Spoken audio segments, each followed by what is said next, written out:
I lost my home in the California wildfires, my home of 17 years where I raised my kids and had every Christmas and every birthday.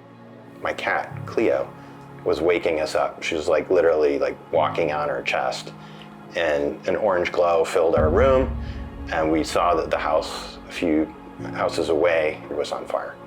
Christmas was just then, so we set our Christmas tree up, and we have ornaments down from generations. Like every single ornament was gone, you know? I used to love stuff, and now that I say it out loud, I just sound stupid saying that I like stuff. It's like nothing. In the aftermath of a disaster, there are immediate needs: food, clothing, shelter. And there are great organizations that help with that incredible work.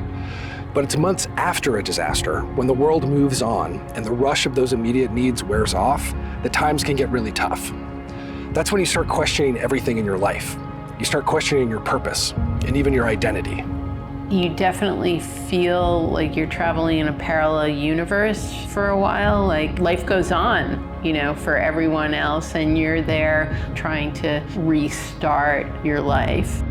Los Angeles is a city full of artists, filmmakers, crew, dreamers, and doers. Creators need to create. It's made me realize how precious Los Angeles is. This is a magical place. It's the only city in the world where the primary industry is creativity. Other cities have lots of creative expression, lots of great creative community, but LA, that's all we have. It's a little daunting to make something right now, I'm not gonna lie. There is so much practical stuff that needs to happen, so to indulge in a creative act feels like, how could I prioritize that? I think art, whether it's making a film or a journal entry, anything can just help us by not focusing on the pain, but still working through it. That's why I started Ashes to Films, a nonprofit to help fire survivors heal through their art. It is art therapy. That's what it is. This is art therapy for the whole town. The idea was simple: find fire-affected filmmakers, give them grants, and support their creative recovery. So we started with the next generation. You guys are all a team here, but all have different stories, and we're really looking forward to hearing your personal stories. We launched our Young Filmmakers program in partnership with the New York Film Academy. Our freshman class of 16 fire-impacted teens received educational grants to tell their stories. My mom texted me and was like, Maddie got into the film program. And I was just like, oh my God, I got in. Like, I didn't even know that was possible. For 1 week, they wrote, directed, and shot their own short films on the backlot of Universal. My film is called Wanted, Dead or Alive. And it's like a black and white kind of Western inspired cowboy story. And it's all sort of a metaphor for dissociation and kind of pushing away negative emotions and experiences and just kind of numbing yourself, and how that's not really sustainable. My film's about like this girl who's going through like the memories of her and her past lover like 10 years ago, and she sees him. And she just kind of walks past him as like kind of her saying like, I need to move on. And you know, you need to move on, and like kind of like the fires, like you just need to move on and keep going. It's about this girl. She's basically like alone in this town, and she's trying to escape this town, but to be able to, this other girl has to come along and try to help her escape. As a group, they helped each other bring their ideas to the screen. I think my favorite part of the whole experience this whole week was operating the camera when we were on set. Everyone puts so much effort into everything. Like people are texting like, do you need my props? Like, what do you need? Like, I can bring it. I was just like, oh my God, like this is so amazing. They're all so friendly. During lunch, that whole full hour, we were just talking to each other about our experiences. And that did like bring us closer together, I feel. It's strange, but it's been nice to overhear people saying like, oh my God, my school has been in like this warehouse, and they're kind of like laughing and sharing their like discomfort, and I think that that's really beautiful in its own way.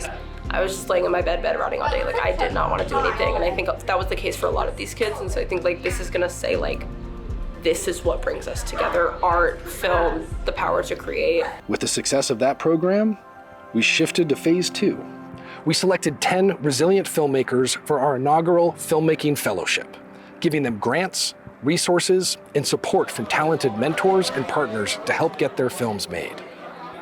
It was very supportive to be able to talk to some people, to meet new people. Like, oh, you're having the exact same experience that I'm having. An inventory is a very short film. It's just sort of a stream of consciousness about putting together the inventory list that's required for insurance to give you your money for your contents of your house. The original idea was always literally the absurdity of having to live in an RV and which one of us will come out alive after having to be 8 months in like 523 square feet together. So I thought that was hilarious. The story of Beth is about a mom who has lost everything in the California wildfires and is trying her best to hold her family life together and take care of everybody. In her effort to get more things together, she goes down to a free boutique and bumps into a frenemy whose house didn't burn down and whose daughter has just been accepted to Dartmouth, and aren't we all happy for her? She goes into her car and screams her head off. Disaster Cats was inspired by like my own evacuation with my cats, but then it made me really wonder about the cats who weren't able to get out. But then I heard stories of cats surviving, and so then we heard about Bergie, who survived for 32 days, and I was like, how did she do it? These are not all stories about fires, but they are all original stories of resilience and overcoming adversity. I think that the thing that this has provided me that I didn't even know I needed was like, I needed my creativity back. I needed something that I could focus my energy on, because I really do feel like I didn't even notice it was gone until it was back. But this idea is bigger than just supporting our filmmakers.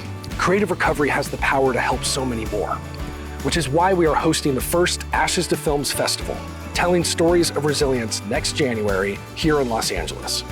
We want to showcase films that see adversity not as a reason to give up on a dream, but as a challenge to overcome. If it's a film about resilience, or the film was made in the face of extreme challenges, we want to see it. It will be a place to come together, celebrate our filmmakers, and create a culture of conversation around how art and storytelling is essential. When this film premieres at the Ashes to Films Film Festival, I really want people to take away this sense of, this is what Black culture was like in Altadena. This is what the arts were like in Altadena. This is what they hope it will be like in the future. I'm just excited to have it there. Like, I'm excited for people to see my work. Even though it's my first film, like, hopefully people will like it. Mr. Rogers said, look for the helpers. And there have been so many helpers that have shown up, and that's what really gives me hope. So please, make a donation today. Every gift supports filmmakers and will make our festival possible. These acts of creative recovery should be celebrated, because creativity doesn't need to die in disaster. It can thrive with your help. Thank you.